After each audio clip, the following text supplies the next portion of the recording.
My wife was on her way to see the one that got away when she crashed her car. She was in a coma with severe injuries. The doctor said the odds of her waking up were slim and that I should prepare myself. Oh, I was prepared, all right. I was ready to run my company into the ground, burn through every cent of our marital assets, and make sure everyone ended up with nothing. My wife's old flame was furious.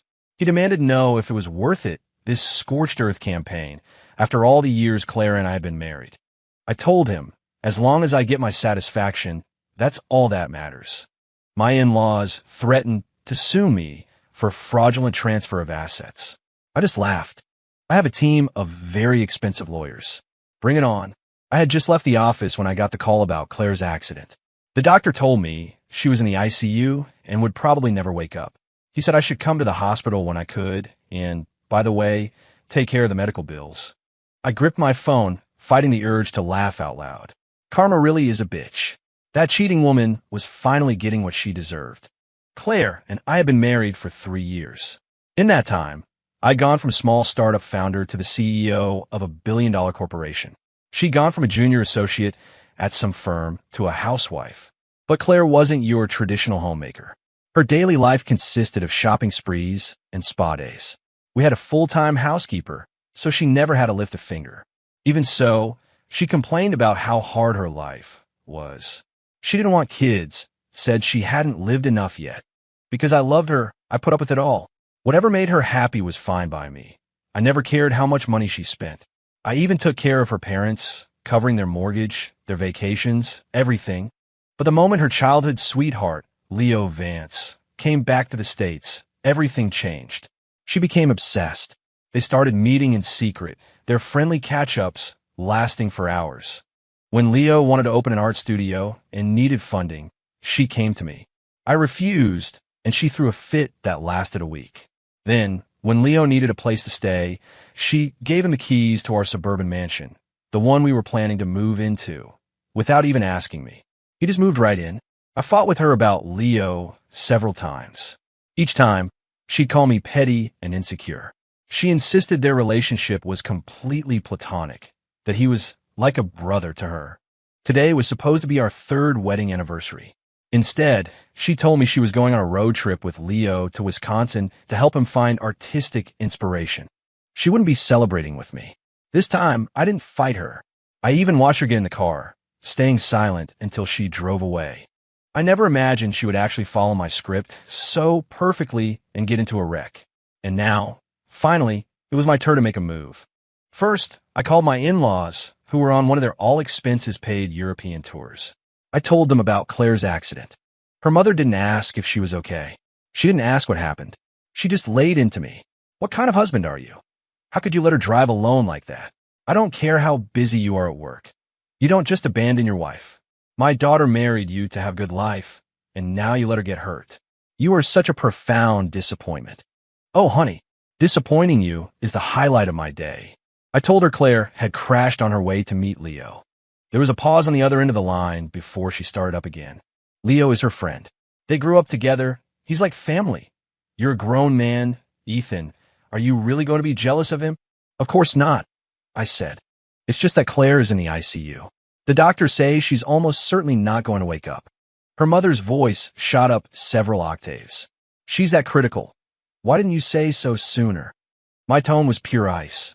You didn't exactly give me a chance to speak, did you? You'd better book a flight back. You might get to see her one last time. I hung up before she could respond. Taking a deep breath, I savored the moment. This felt incredible.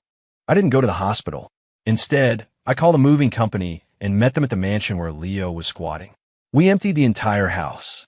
Everything that could be boxed was boxed. Everything else went into a dumpster. By the time we left, the place was spotless, as if no one had ever lived there. Only when that was done did I finally, slowly, make my way to the hospital. When I arrived at the hospital, Leo was sitting on a bench in the hallway. The second he saw me, he jumped up and stormed over. His voice was dripping with accusation and a bizarre sense of superiority. Ethan, Claire is your wife, for God's sake. She's been in an accident, and you're only just showing up?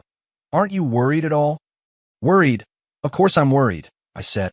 My wife is in there. I'm more worried than anyone. I was just at home scraping together money for her treatment. Leo frowned, suspicious. You run a billion-dollar company. You don't have money. I looked him up and down and sighed dramatically. It's a tough market right now. You wouldn't understand. I changed the subject, my voice turning sharp. Anyway, aren't you Claire's dear brother from another mother? She's in critical condition and needs cash. You're not just going to stand by and do nothing. Are you? Are you? Are you? I knew perfectly well he was broke. The guy was living in my house for free. I just wanted to humiliate him. It worked. His face cycled through shades of red and white. He looked like he'd swallowed a bug. I couldn't be bothered with him anymore.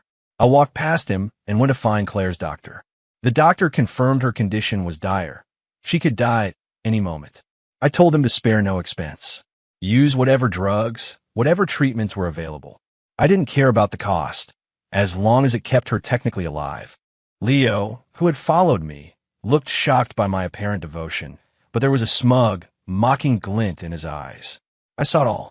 I smiled to myself, thinking, just wait until you find out why I'm doing this. You'll have an aneurysm. I need to go raise more funds, I said, turning to leave after paying the initial deposit. You stay here and watch over Claire. Leo was instantly indignant. You're her husband, and you're leaving? You want me, an outsider, to stay? Is that appropriate? I raised an eyebrow. An outsider? Aren't you her best friend? Her soulmate? She crashed her car on the way to see you. If you abandon her now, can you live with yourself? His face turned a sickly shade of green. Just then his phone rang.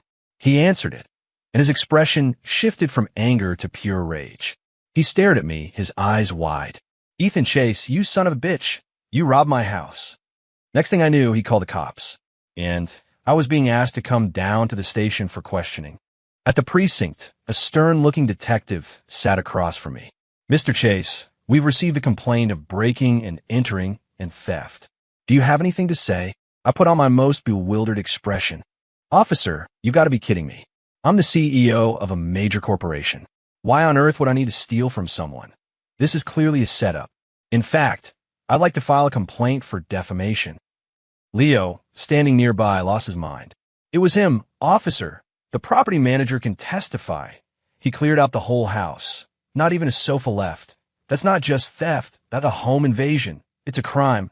You need to arrest him right now. I remained perfectly calm. Leo, my legal knowledge is extensive.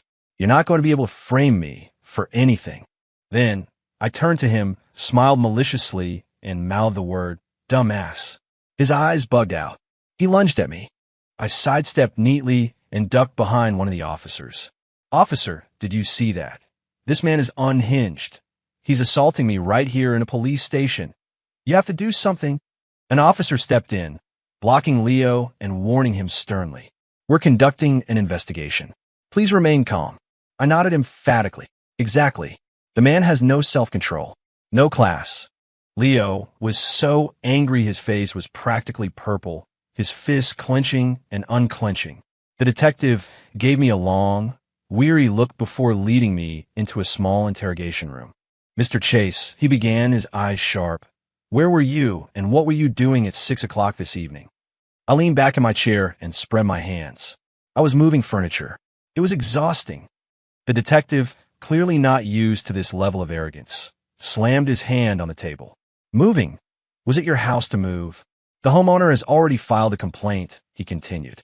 You hired a moving company and just walked in. You realize that's a felony, don't you? A felony. I feigned innocence. It's a felony to move things out of my own house now. The detective froze. I made a quick call, and my assistant arrived 20 minutes later with a deed to the house, utility bills, and property tax records. The house is in my name and my wife's name. My wife is incapacitated. Am I not allowed to move some of my own belongings? I fanned the documents out on the table. If you need anything else, I can have my assistant get it for you. The detective, sensing this was more complicated than he thought, brought Leo back into the room. What's going on here? He demanded of Leo. Mr. Chase is the legal owner of the property. Are you aware that filing a false police report is a crime? Leo's neck stiffened. He refused to back down. He's a thief. He stole my things. The detective's frown deepened. Is it your house? I let out a short, harsh laugh. Leo, have some goddamn self-respect. My wife and I felt sorry for you. so we let you stay in our house. That doesn't mean it magically became yours. I haven't even charged you rent, which is more than generous." The cop's expression turned cold. He'd clearly seen enough grifters to recognize one. Leo's face was a mess of shame and anger, but he clung to his last straw. "Fine, the house isn't mine, but my things were inside it. He took my property without my consent. That's still theft." I gave my assistant a subtle nod. She produced a stack of receipts and invoices for every piece of furniture and art in that house. I had also instructed the movers to videotape the entire clear-out, proving we hadn't touched any personal effects. After reviewing everything, the detective looked like he was done with the whole situation. But Leo wouldn't give up. All my paintings are gone. The value of art is priceless. When I'm famous, a single one of those could sell for a fortune. He has to compensate me." "Oh, that," I said, jumping in immediately. "I didn't touch your crappy paintings. They're all down at the community clubhouse. You can go pick them up whenever you want." Leo froze. He stared at me for 3 long seconds, then went back to his original argument. "He stole from me, officer." The detective was clearly losing his patience. "What exactly was stolen? Make a list. We'll investigate." An officer handed Leo a pen and paper. He sat there for a long time, not writing a single word. I knew what he was really after. It wasn't the furniture or his so-called art. It was the safe. The safe Claire had hidden there. 6 months ago, after I'd refused to fund his studio, she'd thrown a massive tantrum. Soon after, I noticed she'd been converting large amounts of cash into gold bars and jewelry and storing them in a safe. A safe that she, behind my back, had moved into the mansion where Leo was staying. I had already retrieved that safe during the move-out. Leo knew, of course, that nothing inside that safe belonged to him. Even if he dared to list it on his complaint, who would believe him? A broke artist squatting in someone else's house, claiming he owned a safe full of gold. Only an idiot would buy that. "Officer," I said politely, "it doesn't look like he can remember what was stolen. Am I free to go?" The detective looked at Leo, who was pale-faced and stammering that he'd been too panicked to think clearly. The cop almost laughed in his face, instead giving him a stern lecture about wasting police time. Leo took the verbal lashing, his face burning with humiliation. As I walked out of the precinct, Leo shuffled out behind me. "Ethan, you're a bastard," he hissed, glaring at me. I smiled brightly. "I've already had the locks changed on the mansion, and it's on the market. If you're interested in buying, let me know. If you try to set foot on that property again, I'll make you regret it." "Aren't you afraid of what Claire will do when she wakes up?" he snarled. I shrugged. "That's assuming she ever does." With that, I got into my car. My assistant started the engine, and we drove off into the night. The next few weeks were a blur of liquidating my company. The moment I found out Claire had hidden that safe at Leo's, I started the process of a strategic bankruptcy. I used our marital assets to make a series of high-risk, completely legal investments that were designed to fail, funneling the money through a labyrinth of shell corporations until it became my own private, untouchable fortune. By now, the company was a hollowed-out shell. The only significant marital asset left was the mansion, and I had a plan to make that disappear too. Thinking about Claire, still breathing through a tube in a hospital bed, filled me with an indescribable sense of joy. Her parents had been trying to contact me nonstop, but I'd blocked their numbers. I had security bar them from the office building. I made sure my assistant paid the hospital bills on time, but I never showed my face there. Eventually, they got desperate and called the police again. This time, they accused me of attempted murder. Naturally, I proclaimed my innocence, but I still had to go down to the station. As soon as I walked in, I saw them, Leo and Claire's parents. The moment my mother-in-law saw me, she flew at me like a harpy. "Ethan Chase, you monster! You did this to my daughter, didn't you?" I was getting good at this. I smoothly sought refuge behind a nearby officer while offering some friendly advice. "Ma'am, you're not young anymore. Don't get so worked up. You could have a stroke." "You bastard! You hurt my daughter, and now you're cursing me. I'll kill you," she shrieked, flailing wildly as the officer held her back. I turned to the cop. "Officer, you my witness. I was just expressing concern for her health."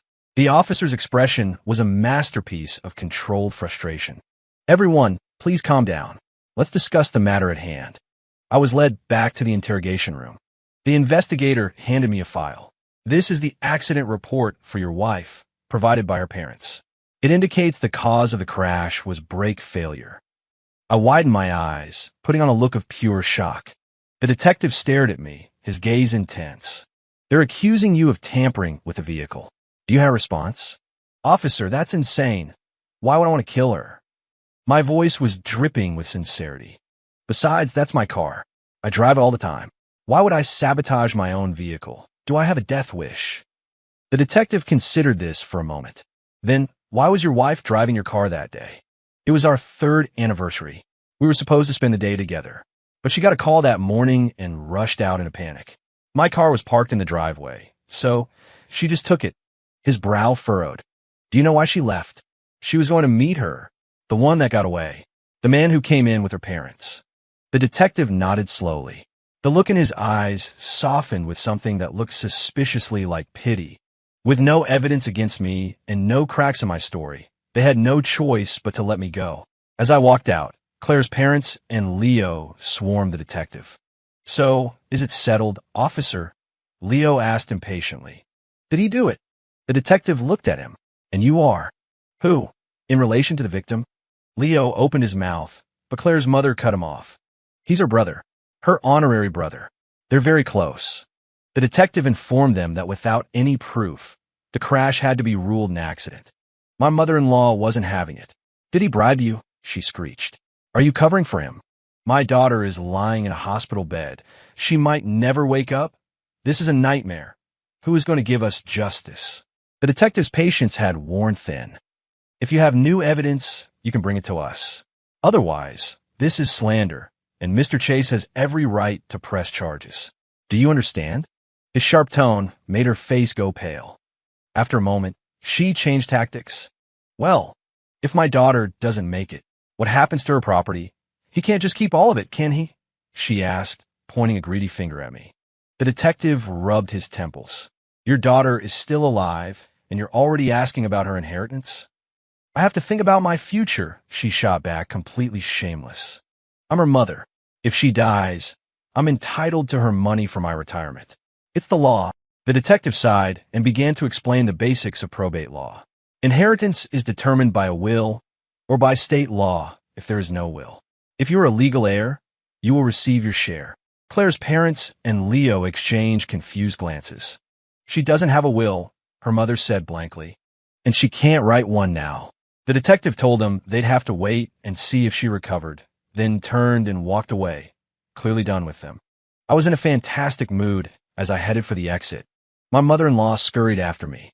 Ethan, I'm warning you, don't you touch a single penny of my daughter's money, or you'll have me to answer to. She jabbed a bony finger in my chest. I grinned.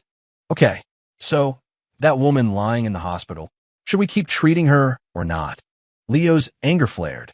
Are you even human, Ethan? Are you just going to let your own wife die? I shot him a cold look. Are you offering to pay? I don't have any money, he stammered, looking away. Then shut up. I turned back to my mother-in-law. So what's it going to be? Do you want to keep your daughter alive? Because I'm the one who's been paying those bills. A sly look passed over her face. Her demeanor changed completely, a fake, greasy smile spreading across her lips. Of course we should treat her, my dear son-in-law, but your father-in-law and we're getting old. Our health isn't what it used to be. We can't be expected to care for her. You'll have to handle things at the hospital. No problem, I said, beaming. This old vulture. When it came to taking vacations, she was climbing mountains and hiking for miles. But she wouldn't even look after her own daughter, leaving the whole mess to me. So selfish. But honestly, it just made my job easier. In the days that followed, I was busy finalizing my asset transfers. I certainly didn't have time to visit the hospital. I was, however, responsible enough to hire a team of round-the-clock private nurses for Claire. Her parents, accustomed to their life of leisure, didn't seem too concerned about when or if their daughter would recover. They took off on another vacation. Then one day, I got a call from the hospital. Claire was fading fast. By the time I arrived, she was already gone. The doctor offered his condolences. Condolences? For what? I had to cover my mouth to keep from smiling. She was finally dead. Just in time, too. right as our joint assets officially hit zero. After identifying the body and getting the death certificate, I had her sent directly to the crematorium. A few hours later, Claire was a box of ashes. I then had her interred in the absurdly expensive mausoleum plot I had purchased for her months ago. Looking at her name carved on the marble, I thought to myself, Claire, oh Claire, you even died on schedule. So considerate. When her parents returned from their trip, they were stunned. They couldn't believe she was dead, and they were even more shocked that I had cremated and buried her without even telling them. They tried to confront me, but I was unreachable. They called the police, who informed them that all my actions were perfectly legal and there was nothing they could do. A few days later, a letter from an attorney arrived. Claire's parents were suing me for concealment of marital assets. I wasn't worried in the slightest. On the court date, I showed up right on time. My in-laws must have been supremely confident because they didn't even bother hiring a lawyer. Too bad for them. I did. I hired the best, a shark with a sterling record. You get what you pay for, after all. My mother-in-law glared at me, her opening statement a rambling accusation. Your Honor, he's hiding the money. My daughter is dead, and he stashed everything away. It was joint property. He can't just take it all. The monster. She went on and on about how much money Claire supposedly had, how they were entitled to a share. The judge frowned. Do you have any evidence to support these claims? She launched into another tirade. He's a CEO. His company makes hundreds of millions a year, and the houses, the cars, he bought all of it after marrying my daughter, and their savings, half of that belongs to her. She paused to wipe away a non-existent tear. Now that she's gone, we, as her legal heirs, have the right to her inheritance. I almost laughed. It seemed her trip to the police station had inspired her to do a little legal research. Ethan, she said, suddenly trying a different tack, we don't want to make this ugly. Just give us our daughter's half, and we can all move on, right? She learned one or two legal terms and thought she was an expert. My lawyer, of course, was ready. He produced several thick binders, company financial statements, investment loss reports, document after document proving that all the money was gone. The company was bankrupt. They weren't getting a dime. My mother-in-law was speechless. It took her a long time to process it. She couldn't believe that the company, so successful just last year, could suddenly be worthless. That's impossible, she stammered. Her husband finally spoke up. What about the houses? They had 2 mansions. Those are worth a fortune. My lawyer calmly presented another set of documents. One house was my premarital property, so they had no claim to it. The other had been sold, and the proceeds had been entirely spent. For example, Claire's ICU bills, which ran nearly $100,000 a day, her funeral expenses, and the $1 million mausoleum plot. And, of course, the several $100,000 that funded her parents' recent international travels. All of these were legitimate expenses paid from the estate, which was now completely depleted. Actually, if you wanted to get technical about it, they owed me money. But I magnanimously announced that, given their lack of income, I would not be seeking reimbursement. My mother-in-law completely lost it. She slammed her hands on the table and shot to her feet. I object. Why should our money come out of the inheritance? He paid for our trips willingly. It was a gift. And the burial plot. We had no idea he would buy something so expensive. He owes us that money. The judge told her to be quiet and informed her that my actions were legally sound. She looked like her world was ending. When that didn't work, she started making a scene. You're all just taking advantage of me because I don't know the law. I don't agree. He has to give me that money today, or I'll die right here in this courtroom. You can just watch me. The judge was having none of it and threatened to have her removed for contempt. I watched the show, thoroughly entertained. Did she really think I paid for her lavish vacations and Claire's top-tier medical care out of the goodness of my heart? It was all a calculated move to ensure they wouldn't see a single cent of the inheritance. After I married Claire, I had been a model son-in-law. I gave them anything they wanted, but they were never grateful. They took my money and still looked down on me. I put up with it because I loved Claire. It was only after Leo came back that I learned the truth. Claire had wanted to be with Leo back in the day, but her parents disapproved because he was poor. Later, when they saw how successful I was, they got cocky. They heard Claire bragging about how much Leo's paintings would be worth one day, so they started cozying up to him, trying to play both sides. Today, I was going to use the law to give them a brutal reality check. What was mine, they could never touch. Seeing that her theatrics were failing, my mother-in-law slumped back into her chair. Just then, Leo stood up. He did hide money, he declared. I can prove it. My mother-in-law's eyes lit up. Leo, tell them. Where did he hide it? We can't let him steal my daughter's money. She wouldn't be able to rest in peace. Leo gritted his teeth, as if making a great sacrifice. Claire had a safe. It was full of gold, worth tens of millions, probably. He took it. My mother-in-law's voice cracked. How much did you say? Tens of millions. Maybe close to 100. She went absolutely berserk. You see, Ethan Chase, I knew you were up to something. No wonder you were so willing to pay her medical bills. You stole her real fortune. She turned to the judge, practically vibrating with renewed greed. Your Honor, he's a thief. Make him give it all back. The judge looked at me. I looked back, my face a mask of earnest confusion. I have no idea what she's talking about. I never saw any safe. It was laughable. As long as they had no hard evidence, I would deny everything. And technically, I wasn't lying. I didn't take it. The moving company did. Leo was getting desperate. You did take it. I even called the police on you. I calmly explained to the judge what had happened that day at the station. My lawyer then went on the attack. He reiterated that the property was legally mine and I had every right to be there. Then he pointed out that the police report from that day showed that Leo had reported nothing stolen, because back at the station, he hadn't been able to write down a single item. Leo's face went white. That's because I was in a panic. I forgot, he sputtered. My lawyer pressed him. Can anyone else attest to the existence of this safe? Leo stammered. I can prove it. I just looked at him and chuckled. He was out of options. He turned to my mother-in-law for help. This time, she burst into genuine tears. Tears of frustration. Your Honor, he's trying to ruin us. How are we supposed to live? The judge's brow furrowed. The burden of proof lies with the accuser. If you cannot provide evidence that Mr. Chase took a safe, then your claim is baseless. My mother-in-law looked as if the sky had fallen. My lawyer drove the final nail in the coffin, informing them that making false accusations constituted slander and that I was well within my rights to sue them. They finally deflated. Leo looked sick, and my in-laws looked utterly defeated. As I left the courthouse, though, my mother-in-law shot me a look of pure hatred. I knew she wasn't done. Not when there was $100 million on the line. A few days later, my name was all over the internet. It started with a Facebook live stream hosted by Claire's parents.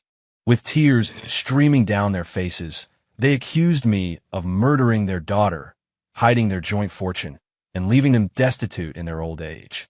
During the broadcast, they claimed I was a powerful man who had the judges in my pocket, leaving them with no path to justice. My mother-in-law hinted that I had a mistress and wanted my wife out of the picture. They painted me as a cold-hearted monster who had driven them to the brink of suicide. They ended the stream by saying that if no one helped them find justice, they would soon be joining their daughter. The internet, as it always does, took the bait. People were outraged. They didn't care about the facts. They just wanted a villain to burn. The video was clipped and shared by news aggregators and went viral on Twitter. My name became a trending topic. The comments were brutal. This is a cautionary tale, ladies. When a man decides to be cruel, there's nothing we can do. What does marriage even get women these days? I can't imagine how hopeless she must have felt. That scumbag. If the law won't punish you, I hope you get hit by lightning. Someone dox this monster. Ruin his life. Let's see him show his face in public after this. People started tagging the court's official social media accounts, accusing them of corruption and demanding they give Claire's parents the justice they deserve. I was at the center of a massive online hate campaign, but I wasn't worried. I had receipts. The internet mob is fickle. They'll follow whoever is yelling the loudest. One minute, they're waving pitchforks for Claire's parents. The next, they'll be singing a different tune. I waited until the outrage reached its peak. Then, using a throwaway account, I released my evidence. First, the official accident report, proving her death was an accident. Second, the records of me selling the house to pay for her exorbitant medical bills. Third, the receipt for the most expensive mausoleum plot in the city. Fourth, photos and credit card statements proving her parents were vacationing in Europe while she was dying in the ICU. Within hours, the narrative flipped completely. These parents are absolute ghouls. Their daughter dies, and they immediately try to profit from it. I guess it's true. There really are parents who don't love their own children. The husband is the real victim here. He did all that for her and her family, and they slandered him. They're not human. This guy's a saint. I can't believe people like this actually exist. Wow, the real story is insane. I sincerely apologize to him. I'm so sorry. I'm sorry. I'm sorry. The apologies flooded in. People started encouraging me, telling me to stay strong. Some even demanded I sue Claire's parents for defamation. I released a statement saying that, for Claire's sake, I was willing to forgive them, as they were elderly and grieving. The internet praised my kindness and generosity, which only intensified their hatred for her parents. The same people who had been my online executioners now felt used and betrayed. They doxed my in-laws, posting their address and phone numbers online. People started sending funeral wreaths to their house and calling them at all hours of the day and night. Terrified, they fled their home and turned off their phones. They had reaped what they sowed, and I was thrilled. As a final touch, I leaked a little story to a local gossip blog about Claire's dad having an affair with a woman from his golf club. I heard that when my mother-in-law found out, she cracked his head open with a lamp. Their lives were imploding. I just sat back and watched the show. Claire's parents had no retirement savings. I had been paying their mortgage. I stopped. Without any source of income, their lavish lifestyle was about to come to a crashing halt. I was just waiting for the day it all fell apart. While I was vacationing overseas, I heard Leo was desperately trying to find me. I had no idea what he thought he could still get from me, but he was buzzing around like an annoying fly. It was time to swat him. I had a foreign associate contact him, posing as an art collector who was obsessed with his work.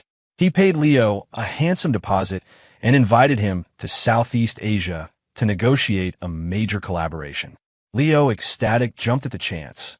My associate met him at the airport, and from there, sold him to a cyber slavery compound in the jungle. His last known communication was a panicked text about daily electroshock therapy. I also made a tidy $20,000 referral fee. I thought back to the day before Claire's accident. I had installed monitoring software on her phone. I knew she was planning to meet Leo on our anniversary. A plan began to form in my mind. That evening, I went into the garage and tampered with the brakes on her car. My own car had a service appointment scheduled for that day, but I canceled it. Everything went exactly as I had foreseen. Claire, in a rush to get to her lover, took her car, the one with the faulty brakes, and drove off to her death. Sigh. She really was a good person in her own way. And now my wife is dead. I have more money than I could ever spend, and life has never been better.